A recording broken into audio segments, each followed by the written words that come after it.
Então, antes de mais nada, uma boa noite para todos que estão aqui conosco, para os corações de Piatã, de outras regiões aí da Bahia ou de outros estados que se façam presentes. O nosso caloroso abraço a todos. Eu gostaria de agradecer o convite que nos foi feito, para essa atividade, na pessoa da Ana Maria, agradecer pelo carinho do contato. E também a querida Natécia, companheira aqui de estudos também, de tarefa.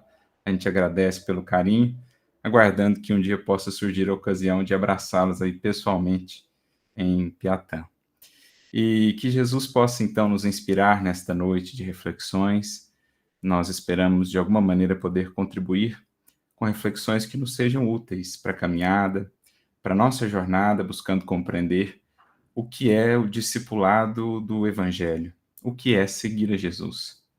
Então, que ele, na figura também dos seus benfeitores espirituais, daqueles que nos amparam, possa inspirar a todos nós, que sintamos, apesar da distância física, esses laços de fraternidade, de sintonia nos unirem, a fim de que nos sintonizemos também com as forças do mais alto, que haverão de nos amparar neste momento.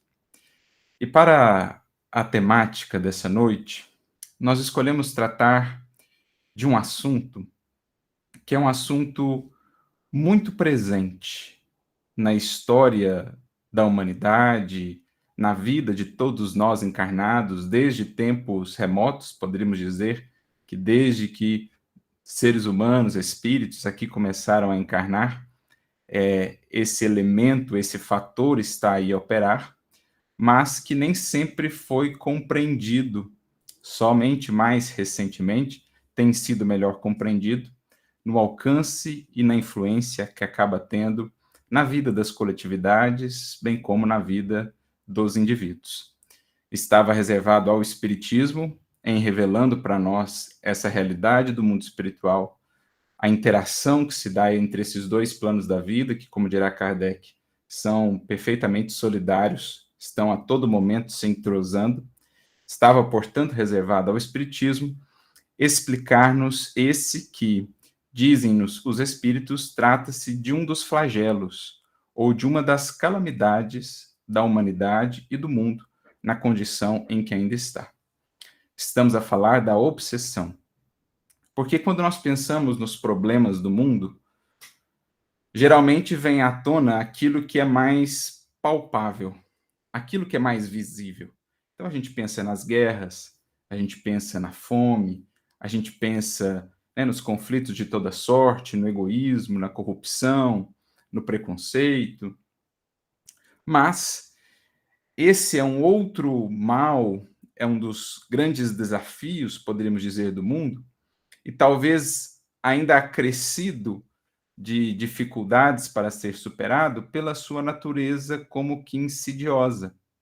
Nem sempre ele é enxergado, nem sempre ele é visto, é entendido. Muitas das criaturas que estão sob a influência desse processo, que são de alguma maneira envolvidas num processo obsessivo, desde os estágios mais leves, vamos dizer assim, da obsessão até os estágios mais graves, muitas das criaturas sequer têm noção daquilo que passa, da raiz ou da causa do problema, do que é realmente aquilo que estão vivendo. Em especial se pensarmos nos tempos mais remotos, quando tínhamos poucas informações ainda acerca do mundo espiritual, do funcionamento dessa interação, desse intercâmbio, que é presente, é patente para todos nós, sejamos médiums ostensivos ou não.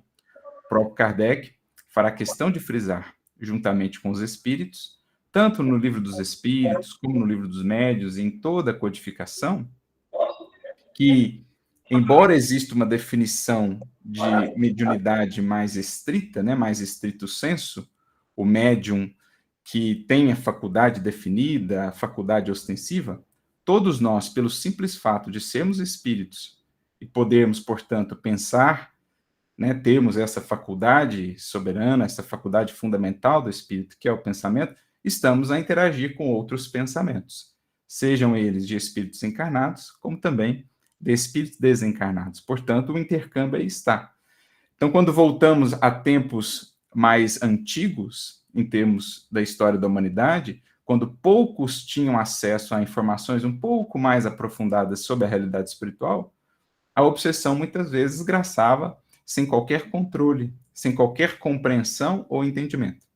Ainda hoje, se pararmos para pensar, estamos aí no século XXI, já temos pelo menos 2000 anos de evangelho, temos já caminhando, estamos caminhando para 2 séculos de espiritismo, ainda falta um pouco, mas já estamos caminhando para isso.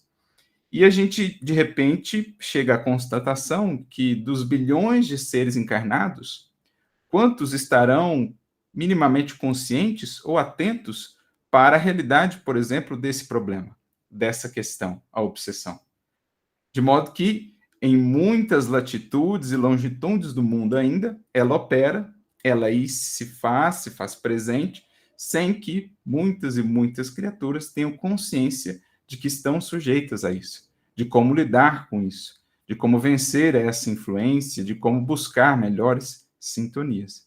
Por isso, os benfeitores espirituais, dentre eles Emmanuel, nos dizem que a obsessão segue sendo uma calamidade justamente porque ela não tem essa visibilidade que os outros males da humanidade terão.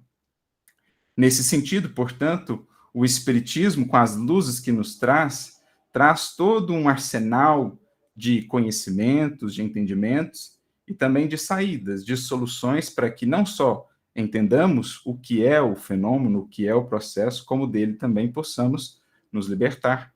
O Espiritismo, difundindo essas informações pela voz dos imortais, recorrendo também ao trabalho de nós, os encarnados, vem debelar esse mal, essa calamidade, buscando cada vez mais conscientizar os espíritos aqui encarnados, nós outros, de que essa realidade aí está, quer queiramos ou não. A influência, a sintonia sempre existirá entre encarnados para com encarnados, entre encarnados para com desencarnados. A questão, portanto, fundamentalmente será analisar o tipo de sintonias que nós temos estabelecido, o tipo de conexões que cada um de nós tem estabelecido conforme aquilo que sente, conforme aquilo que pensa, conforme a maneira pela qual vive. Então, feita essa introdução sobre o tema, digamos, central, o tema maior que alimenta ou que inspira a nossa reflexão nessa noite, nós escolhemos aqui um trecho de uma das obras de André Luiz, que vai ser o nosso trecho de referência. A partir dele, nós vamos desdobrar algumas reflexões, naturalmente buscando trazer isso para a nossa vida, a fim de que vejamos como está a nossa relação com esse tipo de influência, já que é algo tão significativo sobre o qual esse tema, né, da obsessão, os espíritos tanto falaram, desde a codificação lá com Allan Kardec, passando pelos grandes clássicos do espiritismo, Gabriel Delane, Leon Denis, chegando aos médiuns mais próximos de nós aqui no tempo e no espaço, por exemplo, a obra fantástica, né, singular de Chico Xavier, a obra de Divaldo Franco, de Ivone Pereira, percebemos que esse é um tema sempre presente, dada a importância e a gravidade do assunto.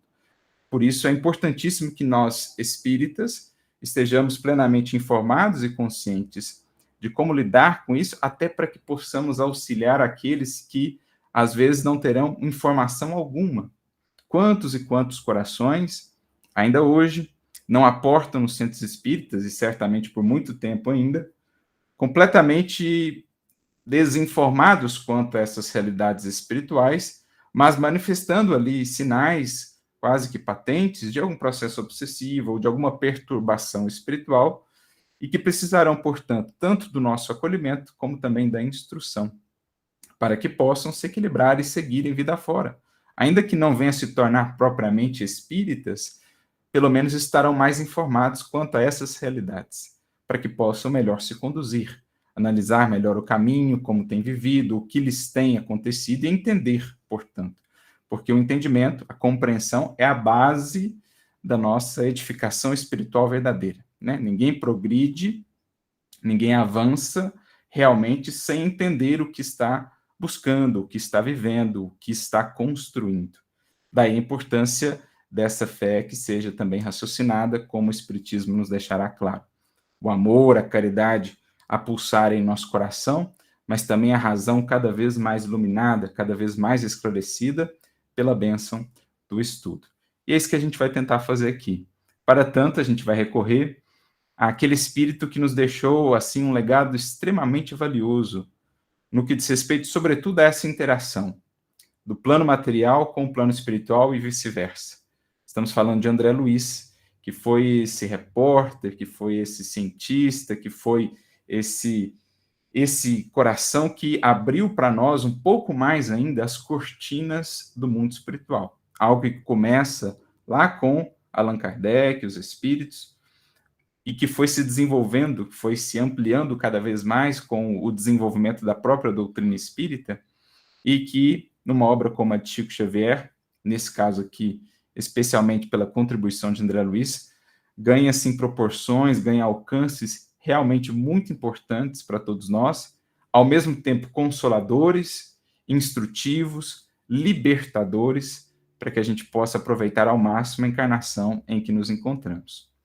E dentre as tantas obras que temos de André Luiz, sobretudo ali da chamada coleção Vida no Mundo Espiritual, que começa com o Nosso Lar e vem seguindo, né?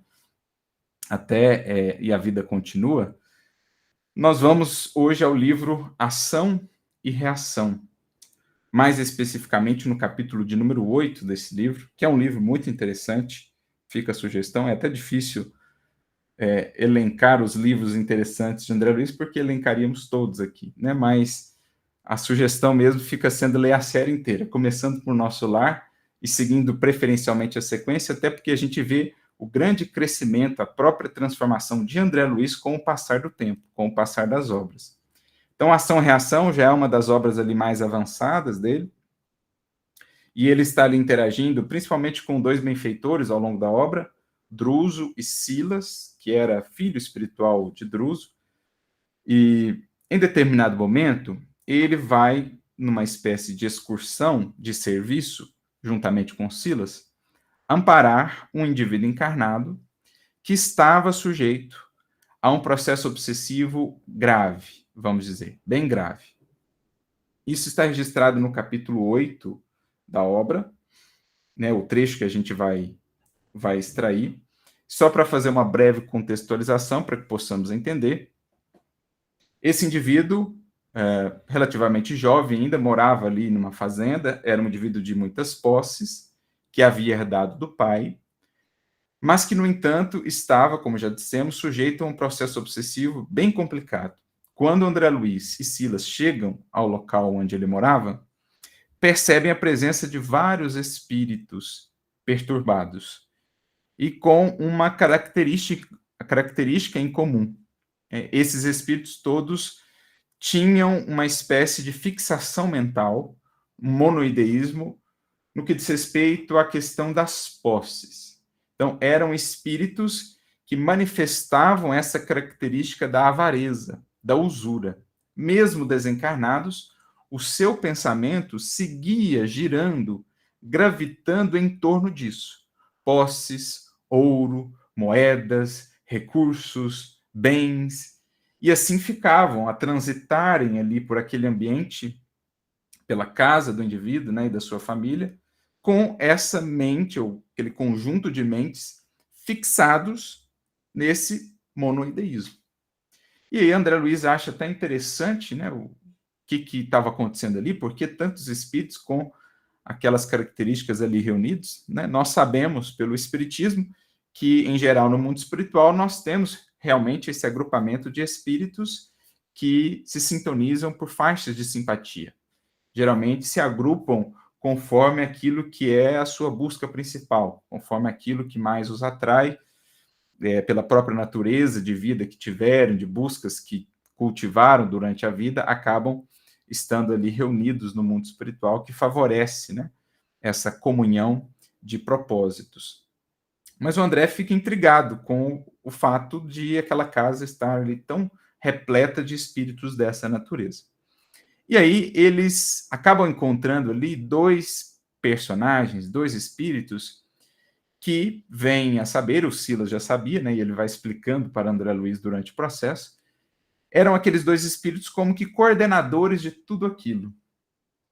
Todos aqueles espíritos que estavam ali estavam relacionados com o processo obsessivo, André Luiz vem a descobrir. E aqueles dois, chamados Clarindo e Leonel, eram os espíritos que coordenavam aquele processo obsessivo, aquele processo de influenciação. Leonel, sobretudo, demonstrava ser o mais arguto, o mais perspicaz dentre os dois, e Clarindo era mais ali da operação, digamos assim. E Silas, então, explica para André Luiz, eles mesmos também vão trazendo algumas informações, né? Porque Silas e André chegam ali disfarçados, não se mostram como benfeitores. Parecem espíritos que estavam passando ali, interessados e tal, começam a puxar assunto, e eles então começam a estabelecer uma conversação. E aí vem vindo à tona a história. O que estava por trás daquele processo? E aí, explica-nos André, que aqueles dois espíritos, na verdade, eram parentes do espírito que estava encarnado e que era o objeto, o alvo da obsessão. Eles eram, na verdade, tios dele. E por que essa postura, então, para com o próprio sobrinho? O pai dele, portanto, irmão dos dois que ali estavam, havia assassinado a ambos numa disputa pela herança. E havia, inclusive, escapado à justiça dos homens, não naturalmente à justiça celeste, à justiça divina, impressa na consciência de cada um. Mas esse é um daqueles dramas que escapam aos olhos da justiça do mundo, mas que são alcançados pela lei divina, que a tudo preside, que a todos vê, que conhece cada ato. Então, o pai do indivíduo havia sido o assassino dos próprios irmãos em decorrência de disputa pelos bens ou pela herança. E aí eles até, quando ele desencarna, ou ainda encarnado, não me recordo agora ao certo se ele ainda estava encarnado, o pai, me parece que não, mas eles chegaram por um tempo a envolver também o irmão. Depois de desencarnados, iniciaram um processo obsessivo e conseguiram colher o irmão em suas malhas, mas havia um tempo o irmão havia sido removido de sua influência, talvez por benfeitores, né, que o houvessem acolhido. Então, para seguirem com a desforra, com a vingança, dirigem-se ao sobrinho, que ainda estava encarnado e que já trazia também tendências nesse quesito da avareza, das posses, uma dificuldade de relacionar-se com os bens, de bem utilizá-los conforme as leis de Deus e a própria consciência. Então eles voltam-se agora para o sobrinho, desferindo sobre ele toda a força de sua vingança, também numa forma assim de demonstrar ainda o quanto aqueles bens lhes eram importantes, porque sentiam como que se estivessem administrando os bens do lado de lá. Né? Ele é nosso fantoche enquanto encarnado, nós só estamos administrando os bens que são nossos por direito, né? Que nos foram tomados assim de maneira tão abrupta. Então a gente entende já o contexto por detrás dessa passagem, né? Desse acontecimento. E aí a gente começa também a entender toda a complexidade que às vezes o processo obsessivo vai ganhando. Porque às vezes a gente pensa em processo obsessivo, um espírito para com o encarnado. Aqui nós estamos vendo vários espíritos envolvendo o encarnado, nesse caso por motivos de vingança.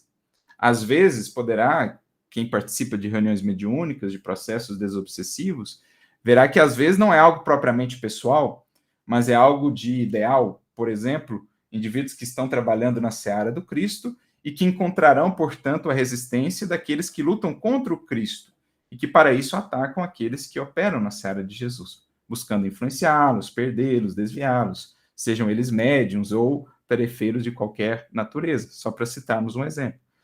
Nesse caso, não era só um espírito, portanto, influenciando a outro espírito. Eles, os dois, trouxeram outros tantos espíritos perturbados para que ali estivessem.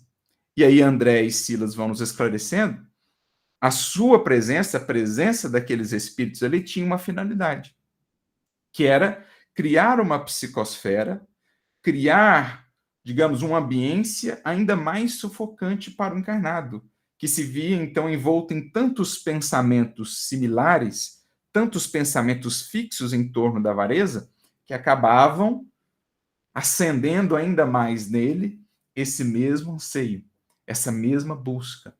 Então, é até interessante essa passagem, esse acontecimento, é, de certo modo, uma ilustração prática de uma das parábolas contadas por Jesus. Quando a gente vai, por exemplo, ao Evangelho de Mateus, no capítulo 12, o Evangelho de Lucas, capítulo 11, nós temos uma passagem bem interessante ali chamada A Volta do Espírito Impuro, ou A Volta do Espírito Imundo, a depender da tradução do Evangelho que se utilize.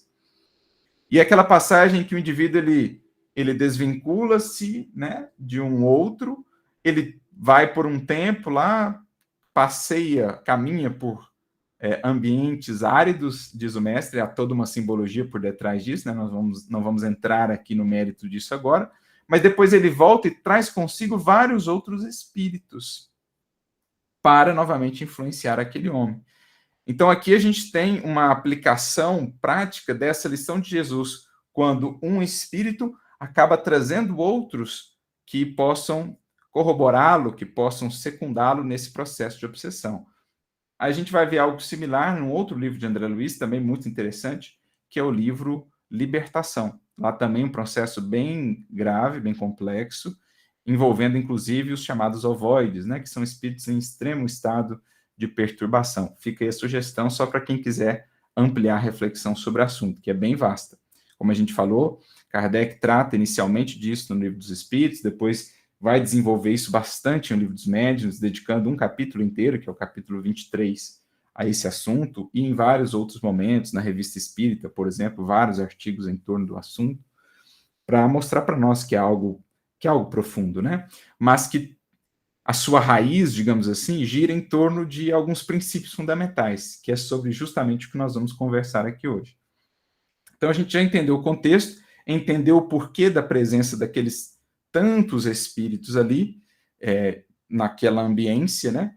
E agora a gente vai ouvir a própria palavra do Leonel aqui, de um dos envolvidos no processo obsessivo, ao Luiz, né, que era um indivíduo encarnado. O Silas, puxando assunto, diz assim, né? Localizamos aqui, aqui o espírito obsessor ainda que diz. Localizamos aqui temporariamente os onzenários, aqui, né, os avaros, os usurários, enlouquecidos que fora do campo carnal apenas mentalizam isso, ouro, os bens, as posses, de modo a nos favorecerem a tarefa. Acompanhando o sovina, isto é, o usurário, né, que nos obedece ao comando, constrangem-no a viver, tanto quanto possível, com a imaginação aprisionada ao dinheiro que ele ama com deslocada paixão. E aí o Silas, para dar desenvolvimento ao assunto, para dar uma trela, digamos assim, criando a ambiência propícia para semear no momento devido. Aliás, esse é um aspecto muito interessante, né, que a gente vai aprendendo nas obras de André Luiz, como os benfeitores espirituais, eles são precavidos, eles fazem tudo com reflexão, com paciência, no devido tempo, sem precipitação. Então, até mesmo diante de um processo grave como esse, eles não tentam interromper aquilo de inopino, que poderia gerar ainda mais ódio, que poderia gerar ainda mais complicações. Eles criam uma ambiência, primeiro tentam criar um vínculo com aqueles espíritos, algum vínculo de confiança, como também vemos lá no livro Libertação, que, aliás, é uma história muito bonita, para, no momento devido, com a devida sutileza, semear. Essa é uma lição que a gente aprende, na verdade, com o Evangelho. Né? O próprio apóstolo Paulo, numa de suas epístolas, chega a nos dizer que a vossa palavra seja sempre temperada com sal, a fim de que saibais como responder a cada um com sabedoria. O que Paulo quer dizer com isso? A gente precisa saber dosar muito bem o tempero, conforme o espírito com que estamos tratando. Alguns já tolerarão certa medida de tempero, de realidade, de verdade. Outros precisam de uma adaptação, né? Precisam de uma aclimatação anterior para que a sementeira possa ser feita com proveito.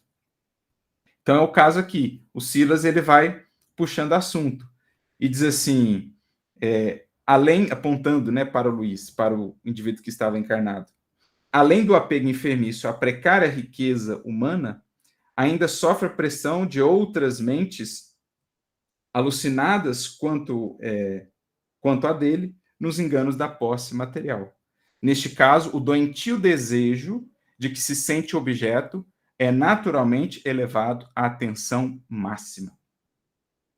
Então, aqui a gente já tem um ponto importante de reflexão, né?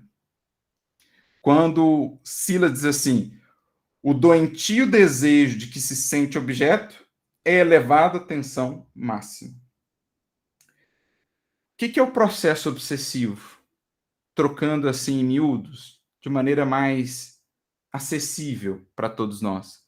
Não é senão o insuflar de algo doentio que já existe em nós.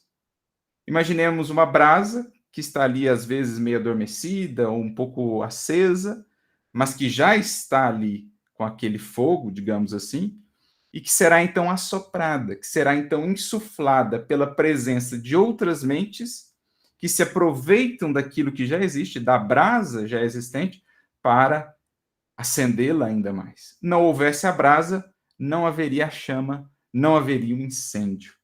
Não houvesse um ponto de conexão em nós, não existiria obsessão. Esse é um conceito extremamente importante que o Espiritismo vai nos deixar claro a todos nós que vamos estudando. Primeiro entendimento fundamental: não há obsessão unilateral. Não se estabelece um processo obsessivo sem que exista uma correspondência entre as partes envolvidas. Às vezes é um processo quase que inconsciente, porque o indivíduo cultiva o vício, o hábito infeliz, às vezes não se dá conta dele, mas aquilo está sendo alimentado por outras mentes que a ele se sintonizam. Outras vezes o indivíduo até já identifica qual é o seu calcanhar de Aquiles, qual que é a sua fragilidade, mas ainda não dá a devida atenção, no sentido de vencê-la, de superá-la. Por isso, em todo centro espírita, onde existe ali o estudo sério, além do tratamento terapêutico, por exemplo, pelos passes, além das reuniões de desobsessão, que vão buscar acolher esses espíritos, dialogar com eles, conversar com eles, deixa-se claro para o indivíduo que ele busca o auxílio, o indivíduo que está passando por uma perturbação, por um processo obsessivo, deixa-se claro para ele que não há solução definitiva, que não há cura efetiva e real, sem que isso passe por uma renovação daquilo que ele vem sentindo, daquilo que ele vem desejando, daquilo que ele vem cultivando dentro de si. Porque é isso que Silas já está trazendo aqui para nós. Não houvesse o desejo doentio, não havia margem para todo aquelas conexões, todas aquelas conexões que se estabeleceram em torno daquela mente. É algo que a gente vai ver já registrado para nós na epístola do apóstolo Tiago. Se nós vamos a Tiago, na sua epístola, ele trata desse assunto, por exemplo, da tentação, que está bem relacionado aqui com os processos obsessivos, né? E ele diz assim: cada um é tentado quando atraído e engodado pela sua própria concupiscência. Olha que interessante. A influência que outros espíritos possam ter sobre nós está na razão direta da concupiscência que nós ainda alimentamos. O que é concupiscência? É o desejo doentio. É o desejo desequilibrado, seja por posses, seja por dinheiro, seja por prazer, por sexo, por prestígio. É aquilo que destoa do equilíbrio, destoa do que é o simples, do que é o necessário para a vida. Tudo que vem em excesso, que perde medida, começa a virar desequilíbrio, começa a virar concupiscência. E aí, atraídos, engodados, né? Ou seja, iludidos pela própria concupiscência que mantemos, nós vamos nos sintonizando com esses espíritos e caindo nas tentações, ou seja, dando margem, dando brecha para que atuem sobre nós, para que estabeleça uma conexão mental visando nos influenciar, desde os estágios mais simples da obsessão até os estágios mais graves, como o processo de fascinação, mesmo o processo de subjugação, como a gente vai ver na obra de Kardec. Mas aqui nós temos um elemento chave, que, aliás, também foi tratado por Kardec. Se a gente vai na parte do Livro dos Espíritos, que trata da influência dos espíritos em nossos pensamentos, mais especificamente a questão 467, por exemplo, Kardec pergunta aos benfeitores assim: como que a gente pode, então, como pode a criatura se eximir da influência maléfica, da influência perniciosa que alguns espíritos queiram ter sobre ela? Ou melhor, ele pergunta se é possível, na verdade, a criatura se eximir ou escapar, digamos, desse tipo de influência. E os espíritos respondem naturalmente que sim, porque os espíritos a ele se vinculam, os espíritos que ali se aproximam são aqueles que, pelos seus desejos, os chamam e pelos seus pensamentos os atraem. Então, nós, pelos desejos e pensamentos que cultivamos e mantemos, chamamos, atraímos espíritos que, de certo modo, partilham conosco desses interesses. E aí surge um processo de ressonância, em que vem alimentar e fortalecer ainda mais em nós esses desejos. Que é justamente o que nós vamos ver na sequência, quando o próprio Leonel, então, espírito obsessor, toma a palavra e nos traz uma lição, uma verdadeira aula sobre o processo obsessivo. O André Luiz chega a ficar impressionado. Ele fala assim: olha, eu raras vezes tive uma aula tão ampla e profunda sobre obsessão. Acho que de tudo que estudei no nosso lar até agora, isso que eu ouvi desse espírito aqui, né? Estou dizendo isso aqui com as minhas palavras, né? Mas ele dá a entender isso, o quanto ele fica impressionado com essa aula. Como se nem nosso lar ainda ele tivesse estudado tão a fundo o que é o processo obsessivo. E aí o Leonel começa dizendo o seguinte, ó: aprendemos nas escolas de vingadores, olha que interessante, escolas de vingadores. O André Luiz faz questão de colocar uma nota no texto, dizendo: são instituições, escolas que essas entidades vinculadas entre si ainda nas sombras mantêm, nas quais estudam sobre o fenômeno. Hipnotismo, influenciação mental, pensamento, sentimento, desejo. Então eles estudam, gente. Veja, embora por hora isso esteja sendo utilizado de maneira infeliz, equivocada, mais tarde esse conhecimento todo será revertido para o bem. Então não deixa de ser já algo positivo em algum grau, que mais tarde será revertido realmente para algo bom, para algo útil, edificante.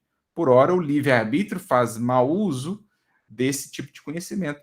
Mas é interessante notarmos que eles não deixam, por exemplo, de estudar. Nem todos os espíritos que estarão nessas condições estarão assim dedicados, né, ao estudo. Muitos sequer sabem que estão criando ou estabelecendo ali um processo obsessivo. Estão tão perturbados em si mesmos que não têm essa lucidez, essa consciência. Mas outras mentes, já mais perspicazes, né, já mais intelectualizadas, elas estudam, elas se dedicam a isso.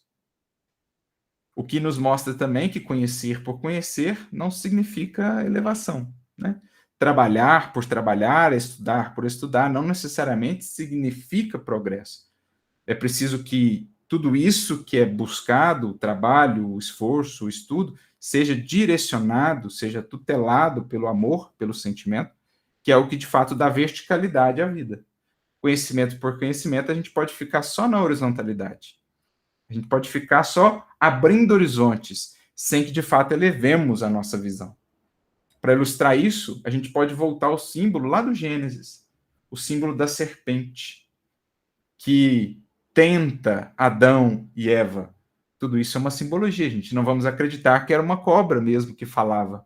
A serpente não é senão um símbolo de um espírito animalizado, profundamente intelectualizado, inteligente, mas que usa a inteligência só no sentido horizontal da vida, a serviço do egoísmo, dos seus caprichos, dos seus interesses.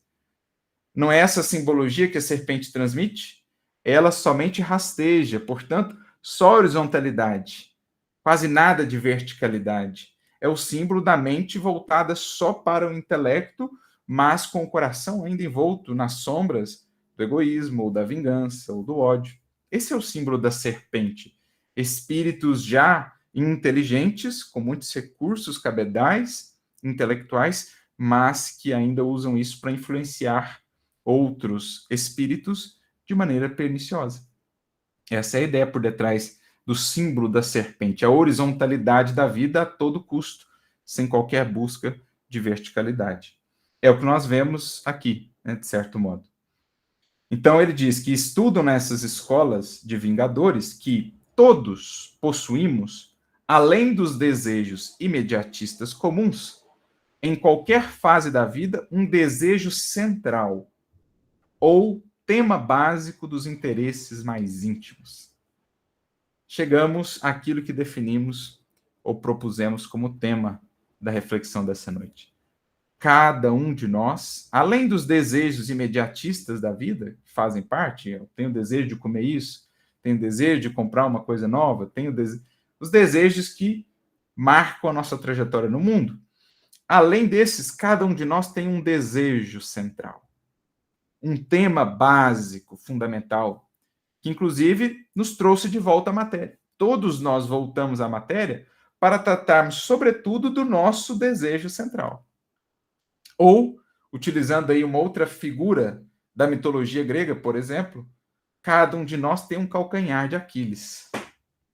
Cada um de nós tem aquela fragilidade conhecida de cada um de nós. Lá no íntimo, cada um sabe onde a gente pisa mais em falso, onde a gente é mais frágil.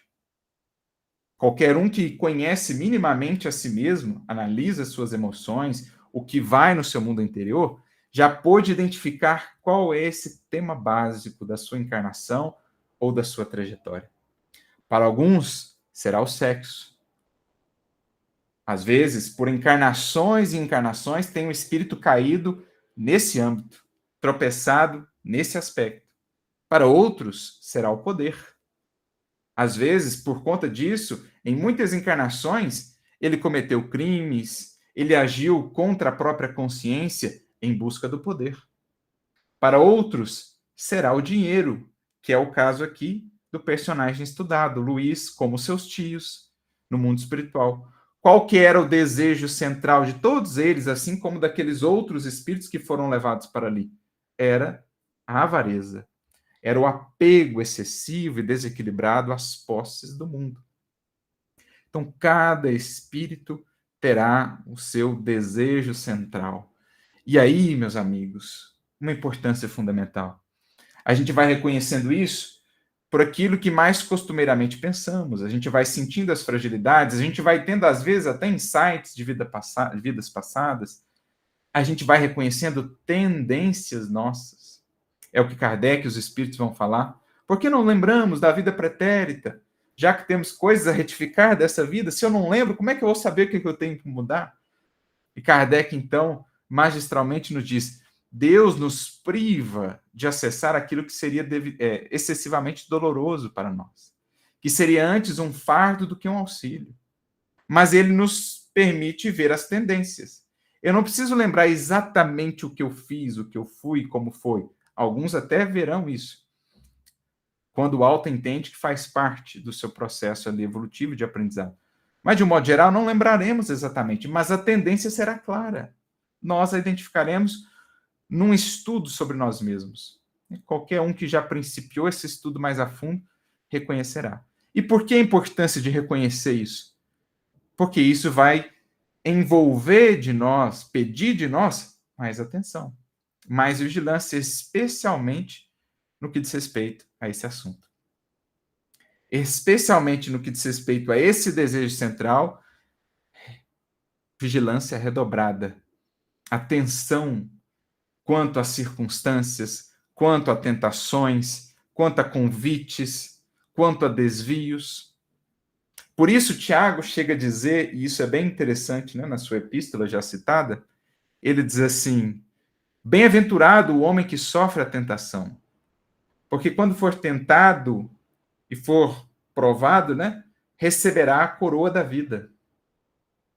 O que ele está querendo dizer?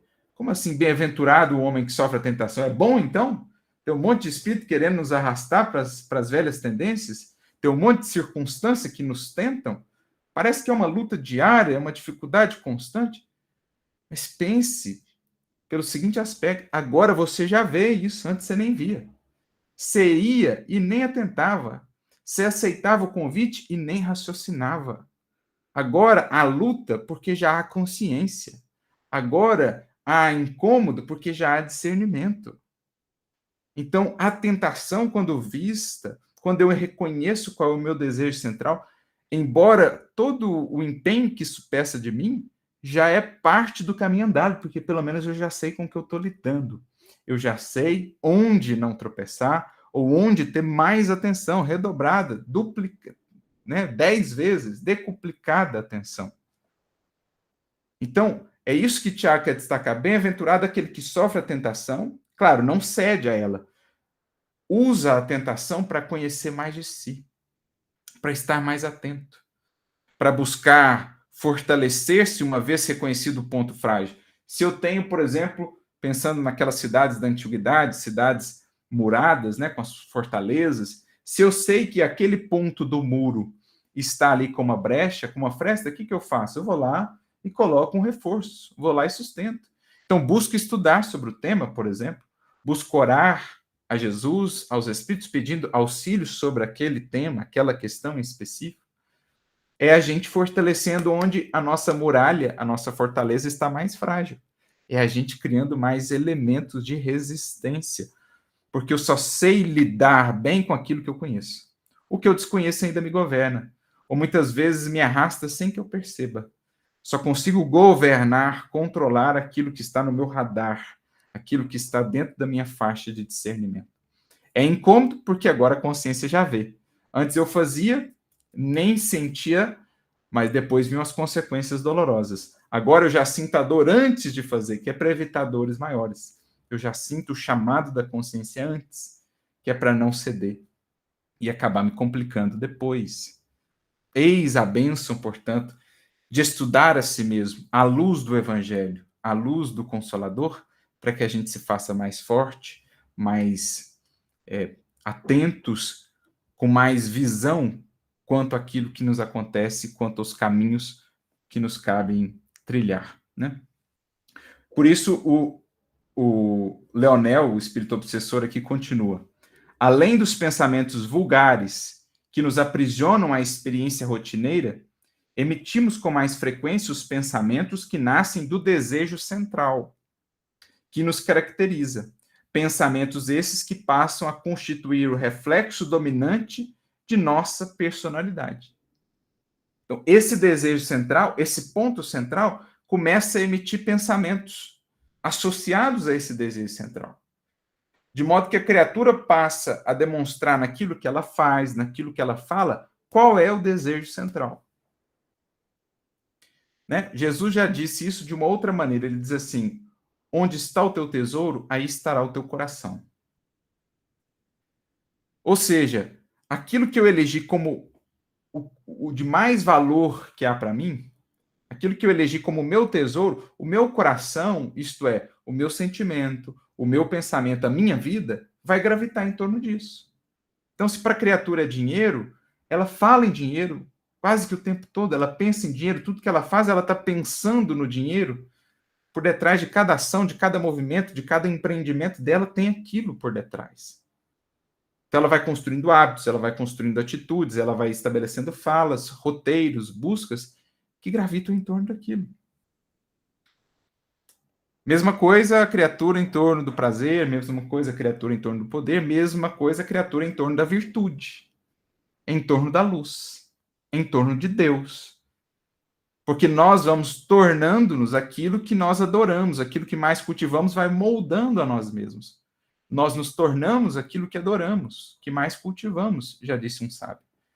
Então, por alguns minutos de conversação, de convivência com algum espírito, você já começa a sondar o que é o tema central dele. Em especial quando essa convivência é mais prolongada, é mais estreita.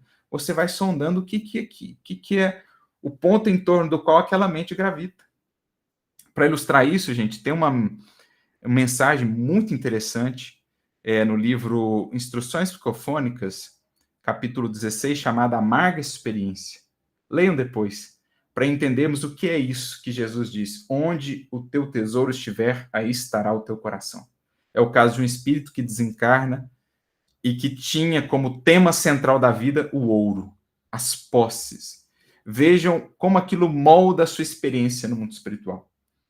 Porque é o que o Espírito segue dizendo aqui, ó. Desse modo, é fácil conhecer a natureza de qualquer pessoa, em qualquer plano, através das ocupações e posições em que prefira viver. Vamos a Emmanuel para nos ajudar. Livro Justiça Divina, capítulo 34, chamado Lugar Depois da Morte. Emmanuel, ele primeiro traz algumas comparações bem interessantes para nós, falando dessa questão de sintonia, de busca e aonde a gente vai, né? Onde a gente vai projetar a mente, que é onde, de fato, onde a gente vai viver. E ele diz assim, o cavalo, quando é solto ali do cabresto, procura a pastagem, onde se refocila, né? Onde se alegra ali na pastagem que busca. A serpente, uma vez solta, vai buscar a cova. A andorinha, quando libertada, busca os céus, a primavera. A abelha, o pólen das flores, assim o beija-flor. O abutre e o corvo, no entanto, vão buscar detritos. O que Emmanuel está querendo dizer com esses exemplos da natureza? Cada mente, digamos, cada espírito na faixa em que está, vai diretamente em busca daquilo que mais o atrai, aquilo que é o seu desejo central. E para ilustrar isso do ponto de vista de nós outros, né, seres humanos, espíritos, ele diz assim, queres saber quem de fato és? Observa o que pensas quando estás sem ninguém. Queres saber o lugar que te espera depois da morte? Observa o que fazes de ti mesmo nas horas vagas. Olha que interessante. Quer saber quem de fato você é? Observa o que você mais pensa quando está sem ninguém. Quando não tem ninguém te chamando para esse ou aquele assunto, o que mais ocupa a sua mente ao longo do dia? Isso é o que mais te define. Não, minha mente quase que o dia inteiro gira em torno de dinheiro, gira em torno de sexo, gira em torno disso, de prestígio, de vingança, de ressentimento. Isso é o que mais está te moldando, te definindo agora. Ah, não, minha mente, graças a Deus, quando estou sozinho comigo, geralmente ela está se encaminhando para o evangelho, ela está buscando pensar em coisas mais nobres, mais edificantes. Por isso a gente vê os conselhos de Paulo, né? A gente vai lá na sua carta aos Colossenses, capítulo 3, versículo 2. Pensai nas coisas de cima. Imperativo, ó, pensai nas coisas de cima.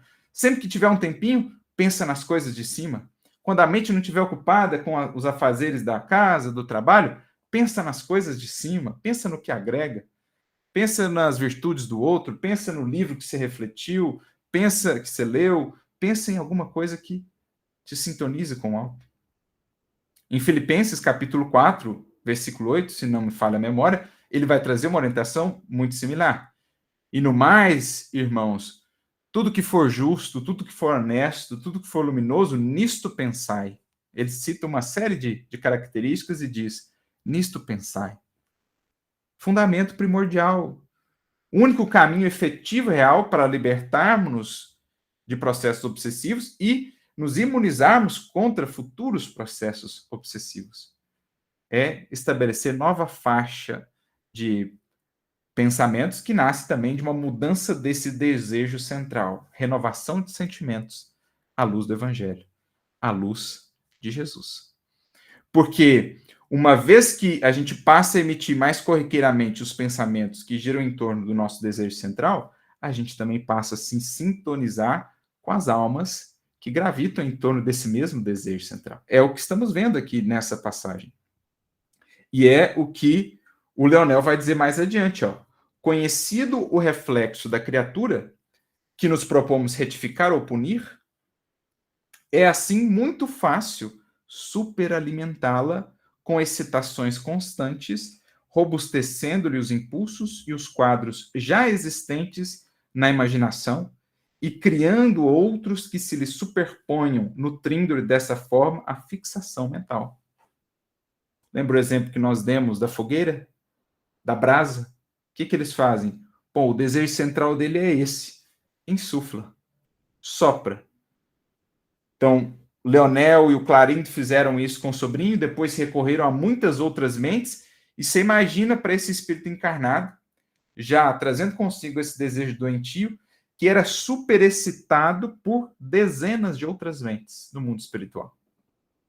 Virava uma verdadeira prisão, virava uma verdadeira imantação, um processo muito complexo, que, chegando a essa gravidade, só será solvido com a terapêutica espiritual, com a renovação profunda do indivíduo, com o recurso do passe, da oração e, quando possível, né, do tratamento desobsessivo juntamente a esses espíritos. E era o que os benfeitores ali estavam tentando fazer, buscando a renovação do Leonel e do Clarindo para que, em se renovando eles pudessem também afastar todos aqueles outros espíritos que haviam trazido. Então, eles vão superexcitando, eles vão criando muitos estímulos por meio das circunstâncias, por meio de conversações, de outras pessoas que aproximam de nós, de espíritos desencarnados que aproximam de nós, das interações durante o sono, quando nós não nos preparamos devidamente durante o dia, durante a vigília, vamos dormir, né, em estado de desequilíbrio, sem oração, sem termos aproveitado bem o dia, a gente no mundo espiritual nem sempre vai para lugares edificantes, acaba sintonizando-se com essas mentes, o que complica mais o processo.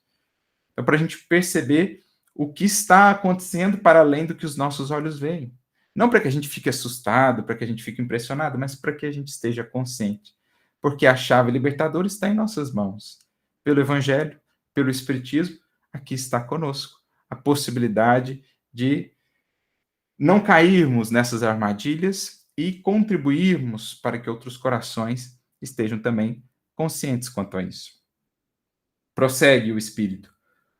Com esse objetivo, basta alguma diligência para situar no convívio da criatura malfazeja que precisamos corrigir entidades outras que se lhe adaptem ao modo de sentir e de ser, quando não possamos por nós mesmos, à falta de tempo, criar as telas que desejemos, com vistas aos fins visados por intermédio da determinação hipnótica. Lembrando também que não necessariamente outros espíritos precisarão trazer essas mentes para esse convívio. O próprio fato do espírito em si, encarnado, já emitir constantemente esse tipo de pensamento, ele já se torna um polo atrativo. Vamos ao livro Pensamento e Vida, de Emmanuel, capítulo 8, um capítulo muito interessante chamado Associação, em que Emmanuel vai dizer assim: sentindo, mentalizando, falando ou agindo, sintonizamos-nos com todas as mentes, todas as pessoas, diz ele, encarnadas e desencarnadas, que partilham conosco as mesmas faixas de simpatia. Olha o alcance dessa fala. Todas as pessoas, encarnadas e desencarnadas. Para a gente ver a magnitude do que é o processo mental, o pensamento cultivado em torno de um desejo central. E aí conclui esse trechinho aqui que separamos o Leonel. Através de semelhantes processos, criamos e mantemos facilmente o delírio psíquico ou a obsessão, que não passa de um estado anormal da mente, subjugada pelo excesso de suas próprias criações, a pressionarem o campo sensorial. Infinitamente acrescidas, olha só, infinitamente acrescidas de influência direta ou indireta de outras mentes desencarnadas ou não, atraídas por seu próprio reflexo. O que acabamos de citar no capítulo Associação do livro Pensamento e Vida. É assim que a gente percebe o porquê esse foi um dos temas mais trabalhados pelos espíritos, porque é de fato algo grave, algo que ainda em termos de mundo, de humanidade, configura-se como uma calamidade de caráter insidioso, porque às vezes o indivíduo não tem nem consciência de que toda aquela perturbação, toda aquela fixação mental acabou já se convertendo num processo obsessivo. Daí a importância do esclarecimento, abrindo esses horizontes da espiritualidade, da vida imortal e da interação com os espíritos, para que a gente esteja atento, mas também confiantes, seguros, fazendo a parte que nos cabe com Jesus e com o Espiritismo. Por isso, conclui aqui o Leonel, citando o que nós já lembramos aqui de Tiago. Cada um é tentado exteriormente pela tentação que alimenta em si próprio. Muito similar, portanto, ao que Tiago, há 2000 anos, já havia nos trazido. Nesse sentido, portanto, amigos, diante dessa questão que mais cedo ou mais tarde na trajetória há de perpassar a vida de cada um de nós, seja em nós próprios, seja um familiar, seja um conhecido, que o evangelho em nossas vidas, que o espiritismo não fique ali arquivado apenas nos registros da memória, que ele se faça essa presença viva, constituindo em nossas vidas essa chave libertadora a partir da renovação do desejo central. Com Jesus, como ele mesmo nos disse, os tesouros do mundo deixam de ocupar as primeiras posições na hierarquia de nossas prioridades. Os tesouros do céu é que passam a ocupar esse lugar. A construção da sabedoria com o mestre, da virtude, começando pela humildade, bem como todas as demais, culminando na caridade, que a gente vai construindo gradualmente, dia a dia, no esforço sincero de servir, de aprender. Esses tesouros do céu que agora passam a ocupar o nosso coração e assim definir os nossos pensamentos mais comuns, mais frequentes, por sua vez, a definirem os nossos hábitos, as nossas escolhas, as nossas palavras, tudo isso vai fazendo em nós um processo de imunização, vai estabelecendo um processo de imunização, removendo quaisquer tomadas, quaisquer brasas vivas que ainda teríamos para serem ou conectadas ou insufladas. Vamos nos fazendo mais resilientes ante as tentações, ante as circunstâncias que naturalmente virão, visando nos arrastar às velhas tendências. E em triunfando sobre nós mesmos, nós estaremos mais habilitados a instruir e a fortalecer também, pela força do exemplo, do convite, do chamamento, outros corações que ainda caminham, às vezes, sem norte e sem rumo, sem entenderem toda a gravidade do assunto em questão, que está aí a envolver a todos nós. Como dissemos ao início, da influência espiritual, nenhum de nós escapará. Ela é uma lei da vida. Existe entre nós encarnados, como também entre nós, os que aqui estamos, e os desencarnados. A questão toda diz respeito a que influências acolhemos e também que tipo de influências geramos, que tipo de influências atraímos com as quais nos conectamos. Meditando sobre isso e renovando o polo, a natureza da nossa atração, do nosso desejo central e dos pensamentos que emanamos, nos faremos, onde estivermos, uma candeia acesa, às vezes em meio ainda à noite escura da ignorância ou do vício, a marcarem o mundo, para que por meio dessa luz, embora pequenina, mas acesa, outras consciências possam também encontrar com Jesus a chave libertadora do Evangelho e projetar a mente e o coração agora no céu, já que ele nos disse que onde estiver o nosso tesouro, aí estará o nosso coração e a nossa vida.